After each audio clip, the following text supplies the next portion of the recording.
Welcome back to The Movement, episode 3. This is Courtney McManus, your co-host here. Oh, this is me. Hashtag your friendly neighborhood moose, the Woo! other co-host. Let's get after it, guys. Hell yeah. All right. Let's do it. Should we start over or no? You got some stuff coming in, didn't you? You got some texts, some feedback. Oh. So last week's episode was a huge hit. We got a lot of feedback from it. A lot of people wrote in to share their scary stories with us. Tons. But we're kind of past Halloween now, so I wanted to kind of try and get around the scary stories. But this girl that I did cheerleading with years ago, she actually wrote in and was she told me that her parents, they closed on this house in Seymour. So Seymour's it's kind of a nicer area over there. It's good. They closed on this house in Seymour. They went there after the closing to go, move in, and there were squatters living upstairs in the attic.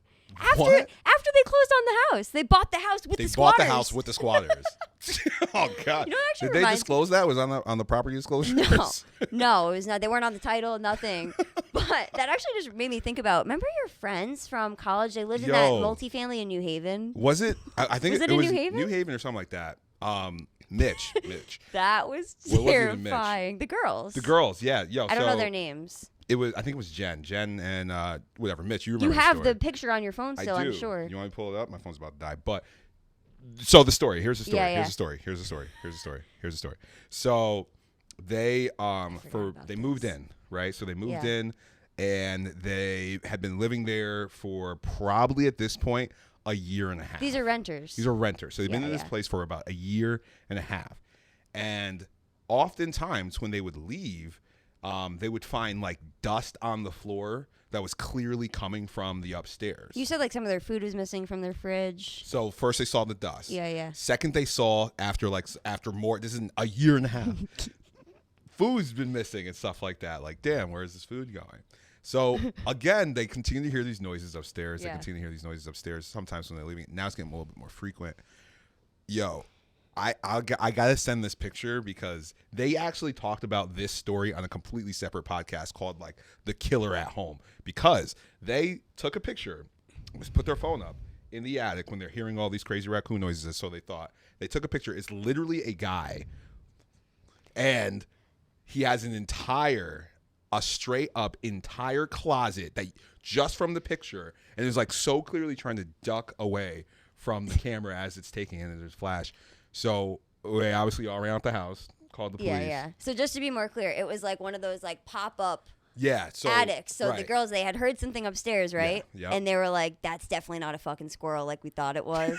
So this is what happened. Exactly. They put their phone up inside the attic. And took a picture. I'll never forget this story. Literally took a picture, comes down, and here is this guy with a full closet. Thumb looking, this guy looked like a shriveled up thumb or a crazy. Raisin or something. You ever play the game Worms on This guy hadn't seen daylight in years. Forever. Years, but wasn't he just a daylight of their fridge, because he was the one that was stealing all the food. But he was also a murderer from years ago, right? So they get this guy. Yeah. They end up reporting him, obviously. He gets arrested, whatever. They literally find out that this guy is a murderer. Yeah. And they solve 3 separate murders from this guy's fingerprints, because apparently he murdered someone 8 years ago, or murdered people 8 years ago. Yeah, he got real lucky. That's fucking terrifying for sure. I totally forgot about that till literally just now. That's so funny. Dude, we got some crazy stories though. I showed a house in Milford, a really nice house in Milford, and there was what are those? A loft in the garage. Okay. Beautiful garage, huge. And kind of heard something upstairs when I wasn't with you. I was by myself. I was showing James. Oh. I was showing James before he bought his house. And they were coming from, I forget where they were moving from, but whatever. I was showing one of these clients we had, James, this is months ago. Yeah. This house, and we go upstairs to the loft, and there were these 2 homeless guys sleeping up there, just minding their own business in the sleeping bags. And I felt bad. I'm sorry. You felt bad? Yeah, they're just trying to get out of the cold. It was during the wintertime? It was during the wintertime, probably, I don't know, January, February, but they were in their little sleeping bags. I would literally shit my pants. I called up the listing agent. I was like, there's people living in the attic. Probably. House is not vacant. Oh my! Was it Bridgeport? No, it was Milford. It was a Milford. nice Milford house, but it was Not to just shit on clearly had Bridgeport, been but- vacant for a while. Damn. Yeah. That's some wild stuff. That's scary. There's another squatter story that I have very loose, but like we were in this other vacant house, literally in Bridgeport, going to the 3rd floor, and straight up just the attic. Just the attic pull down stairs are down. Yeah. Vacant house. House has been vacant for like probably 144 days. Mm-hmm. Just a ladder. As you go to the 3rd floor, there's a ladder, and on this ladder was literally a ashtray and half-eaten sandwich. Sick. My client's like, "You want to go look in the?" I was like, "Fuck you, man." Was it a fresh sandwich or had it been there? It was so fresh enough for me to be like, "That bologna We're not looks going okay." up there. Yeah, We're it was not terrifying. And going I up didn't say there. "fuck you" to my client. I was more like, "Do you want to go up there?" Because I don't. So crazy, scary stories though. Lots of good stories. What was that other house you thought was haunted, but it really wasn't? Oh yeah, Alex, if you're watching this. Moose tried to sell his friend a house. I didn't try and. I'll tell you this, and Alex knows this. I love you, Alex. He was my old college roommate, but he bought gorgeous house in Cheshire. Yeah. And he is it's really the craziest thing. So gorgeous house. Yeah. You know, beautiful colonial. So colonials obviously, you know, they're high ceilings, all this crazy jazz going on. Gorgeous guest room. So we're all walking through the property like this is their house. In my head, like this is their house. There's nothing stopping us from getting this house. This is their house. It's been only been on the market for like 2 days. Yeah. Go upstairs, go into into the guest bedroom. Yeah. And I'm walking up there because they have these 2 cutest little kids in the world. And all their kids literally, "We're going upstairs." I'm like, "All right, dude, we're up. We're going." So we pop upstairs and they're running around. The daughter runs into this closet. And I was like, "Oh, that's cool." Walk-in closet, obviously, you know, it's Cheshire. But walk-in closet, and I run in to grab her, and immediately I'm just like, oh, damn, it's cold in here. I was like, shit, this house is haunted. Just that one room. Just that one room. The closet, it was just a closet. It was literally the entire house was a nice house. Yeah. And, you know, you go upstairs, carpet, hardwood everywhere. It's gorgeous. That one closet was freezing. And I pick her up. I'm like, "All right, guess we're not going in this closet." Close the door. Where they go upstairs. I'm not even trying to, at this point, position them around the closet, just being like, "Yeah, there's like, you know, open lighting over there. Ooh, look at those beams over there." I was trying to steer him away from walking into the haunted closet, or so I thought. And again, I apologize, Alex, because it ended up being okay. We end up putting in an offer. Yeah. We get the offer accepted. This is the house they are literally living in right now. Yeah. And They bought the house? They bought the house. They ended up okay. So we're on the inspection, and I literally pulled the inspector aside. I'm like, "Hey, I just have a really quick question, man." I was like, "I know, you know, you're not the supernatural type, but have you ever been inside a haunted house?" And he's like, "Yeah, all the time." I was like, "Come upstairs. I have to show you something." And realistically, what I was doing was I was like, if this house is haunted because everything else is perfect, then we're going to write that this house is haunted and we're backing out. So I just wanted to confirm secretly with the inspector that this house was or was not haunted. Go upstairs, go into this closet. I'm like, "It's cold in here, man." He's like, "Yeah, because the AC vent's open." So it wasn't actually haunted. It wasn't haunted at all.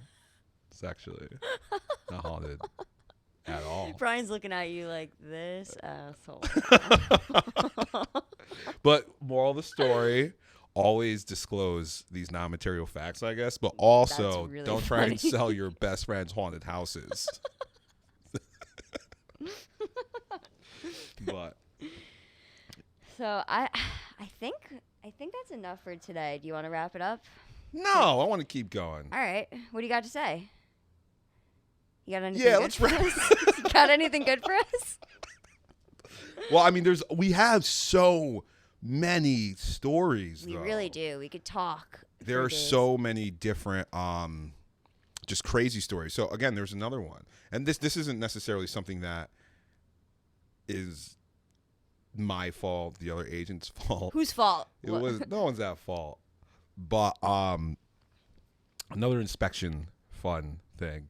I had this client who is this house in I wouldn't say where it is. It's in Hampton. But this house in Hampton, loveliest lady in the world, who now we know is a very, very lovely lady. The other agent is a extremely fantastic individual.